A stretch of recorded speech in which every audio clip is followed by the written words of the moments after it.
So welcome to oral communication. This will be our first session in PIQ'S TV.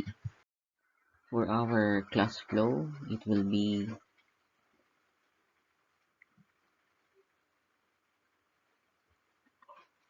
begin by the review of the previous lesson, followed by the presentation of the quote of the day, followed by the word of the day. Then we'll proceed to our main discussion for competency 1 and 2. So for competency 1, it's just on continuation of the functions, nature, and process of communication, while for competency 2, we will differentiate the various models of communication and immediately followed by oral communication activity 1 and 2, which are all highlighted in yellow. Our quote of the day is from Jackson Brown Jr. He said that the best preparation for tomorrow is doing your best today. So it's almost self-explanatory. So in simple terms, it means that for you to be better prepared for tomorrow, you have to do your best today. So while in school, do your best to learn knowledge, skills, and attitude in the senior high school subjects. So our word of the day is etiquette. It means the rules indicating the proper and polite way to behave. So how to use it in a sentence? So an example would be her failure to respond to the invitation was a serious breach of etiquette.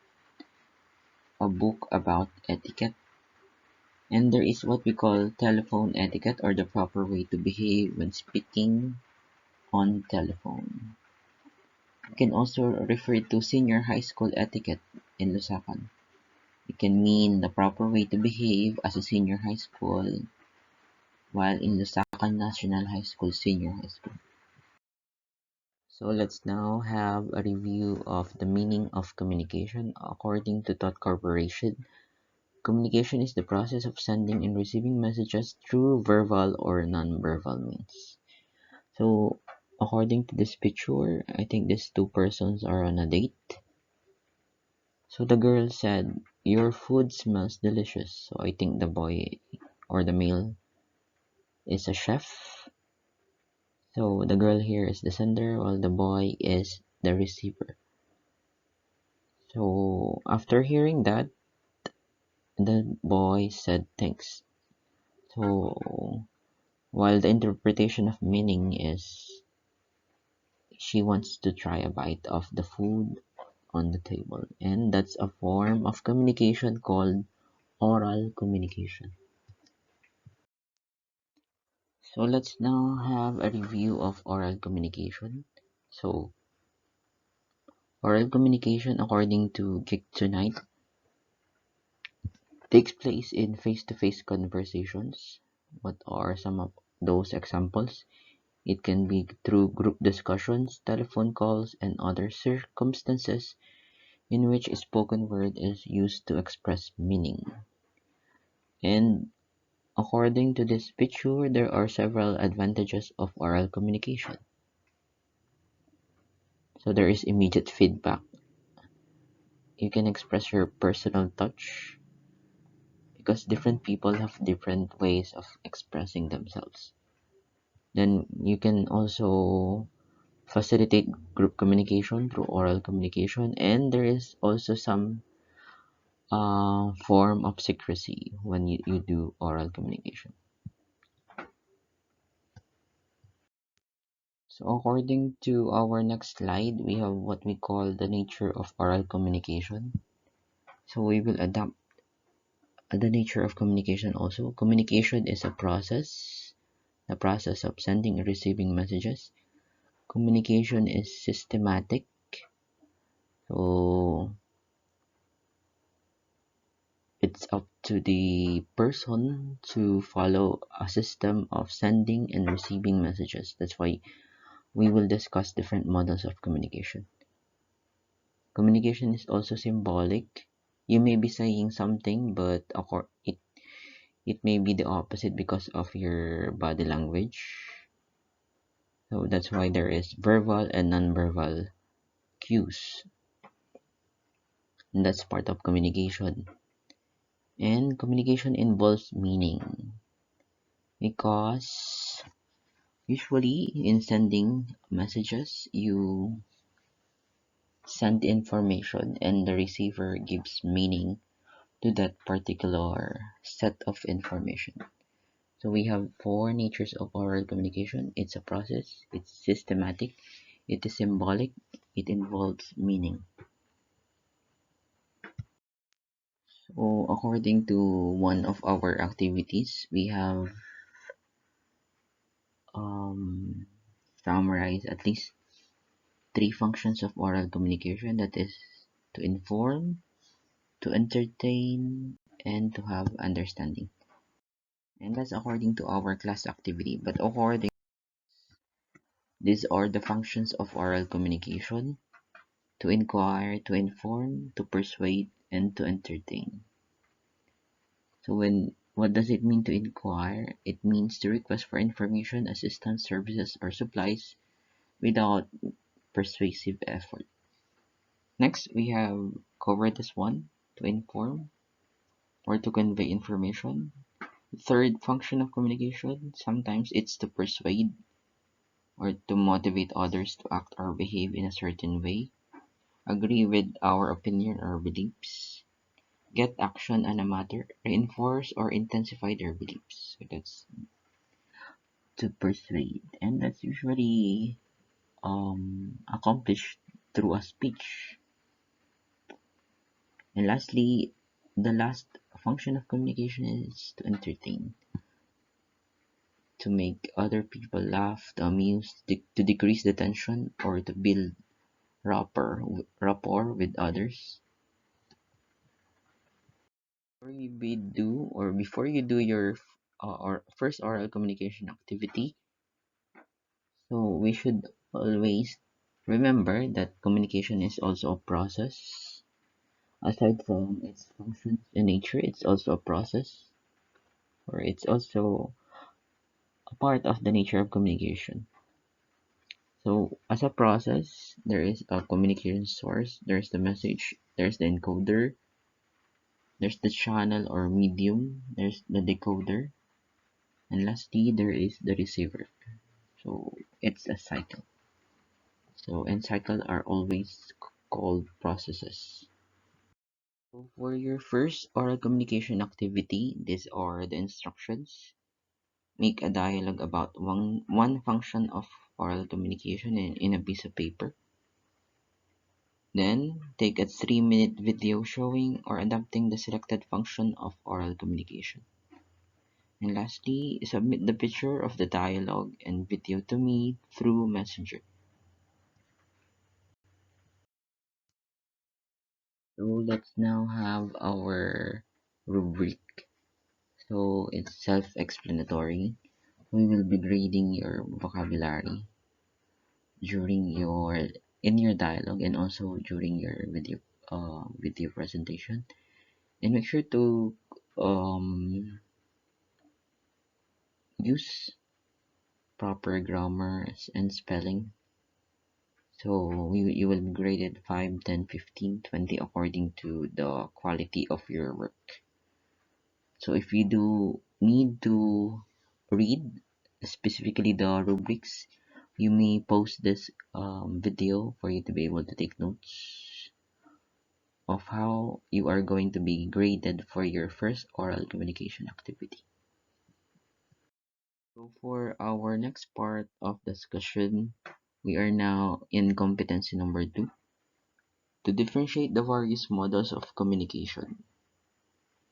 So actually we will cover 1, 2, 3, 4, 5, 6, 7, 8 models of communication. And these are Aristotle model, Shannon-Weaver model, Berlow's model, Schramm model, Liggins model, Rogers and Shoemaker model, Dieterich model, Wesley McLean's model, and I think I also added another one last was Laswell's model of communication. So, and let's count again. 1, 2, 3, 4, 5, 6, 7, 8. Laswell's model of communication. So, this comes from the presentation of Barty. So, we have at least 9 models of communication that we will target for this last part of our discussion.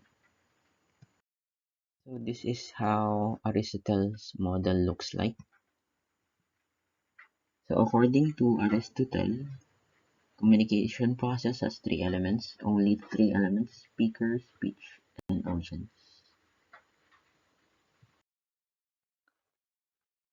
Another model is called the Shannon-Weaver model, and some reminders also. Make sure to pause the video if you do want to make notes.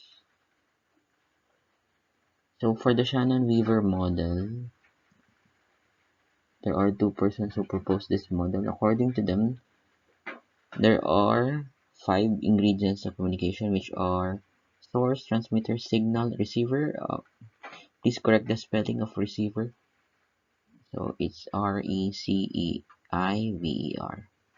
Destinations. Because we only adapted this presentation from Barty in 2014. So when you compare it with Aristotelian model, the source is the speaker, the signal is the speech, and the destination is the audience. So comparing that with Aristotle. Plus they added 2 other ingredients: transmitter, which sends out the source's message, and also the receiver, correct the spelling, which catches the message for the destination. This is the additional model since we have 9. We have what we call the Laswell's model of communication.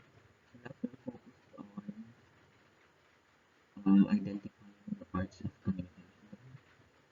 So he made this diagram. We refer to this as communicator.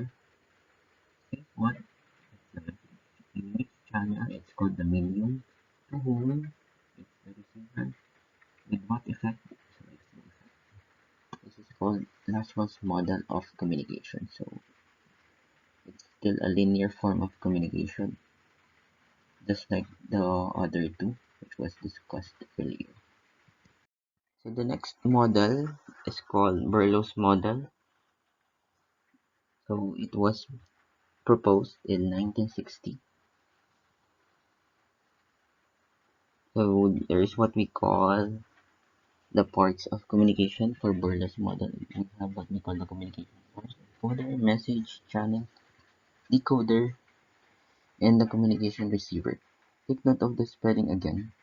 Receiver. So some further explanation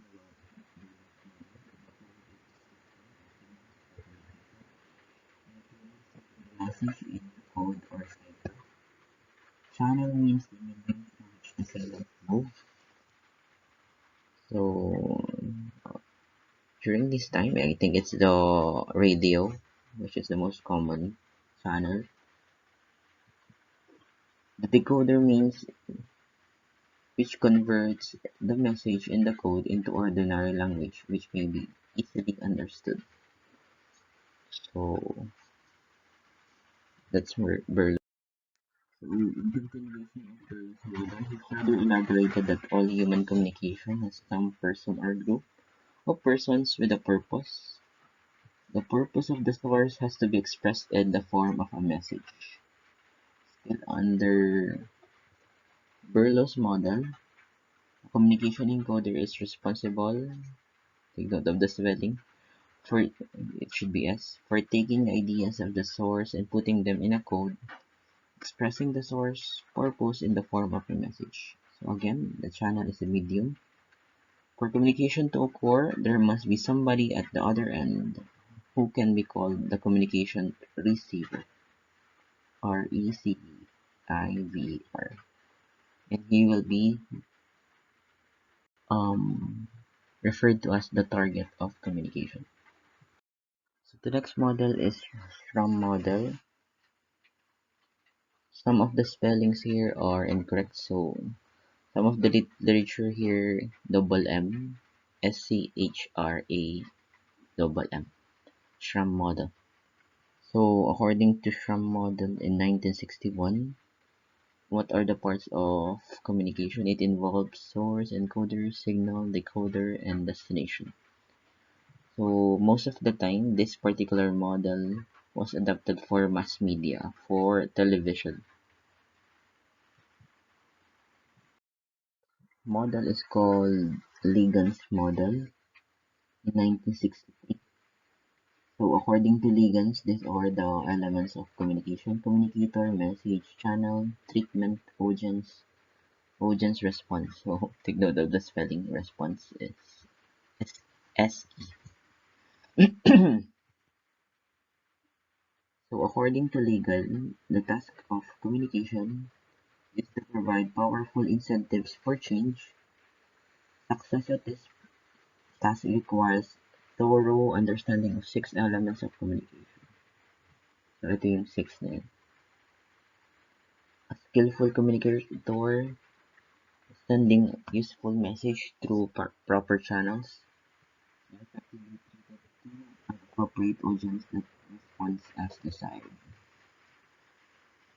So that's according to Ligan's model. So in 1971, this will be the second to the last model that will be discussed according to Barty, 2014. Or there's what we call Rogers and Shoemaker model in 1971. So from the standard source message channel receiver or SMCR, they added effects. So according to them, a source sends a message via certain channels to the receiving individual which cause some effects or changes the existing behavior pattern of the receiver. So may effect yung pagsasalita ng source. That's according to Rogers and Shoemaker model. If you do want to read the other parts of this slide, you can pause this video. So according to Litterer's model, so from the process of selection, encoding, and transmission of message, you select a channel, and that channel will be affected by what we call noise, which is a type of barrier to communication. So it hinders effective communication. Then you have detection, decoding, and selection. So that's according to Litterer's model. So the most significant thing that they add here is noise. Actually, we have another model here called Wesley McLean's model, still according to Barty 2014. So this is actually a cyclical model. So in comparison to the earlier models that we have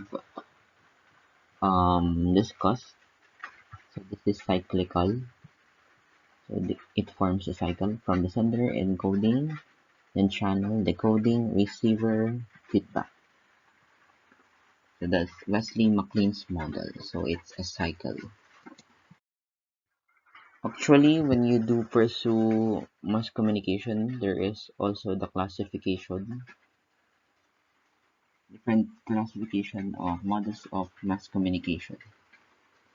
So for TV, radio, and YouTube, for example, in the modern world. So we have what we call the linear model. Under the linear model, we have Laswell's model, Aristotle's model, and Berlow's SMCR model. We also have the transactional model. We haven't discussed this Barloon's transactional model, although we will discuss later what we mean by transactional. Then another transactional model is Shannon-Weaver model. And for the interactive model, we have Wilbur Schramm's model and Eugene White's model. So we have discussed Wilbur Schramm's. Shannon Weaver, Berlos, Aristotle, Laswell. So for your assignment, make sure to research this two. What's the appearance of Barloon's transactional model and also Eugene White's model. So that's the models of mass communication. So again, reminder, if you do want to take notes, you can pause the video. This time, in this slide, we are comparing linear, interactive, and transactional models. So from the simplest model of communication to the most complex model of communication,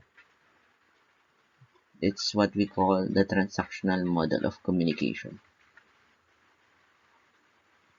So in terms of complexity of the process, the transactional model I think, is the most complex because here it is being emphasized that at least two persons transact and they perform different functions such as being a decoder, receiver, and another encoder, while another person decodes and sends and encodes message. So that's the transactional model. So this is the simplest one.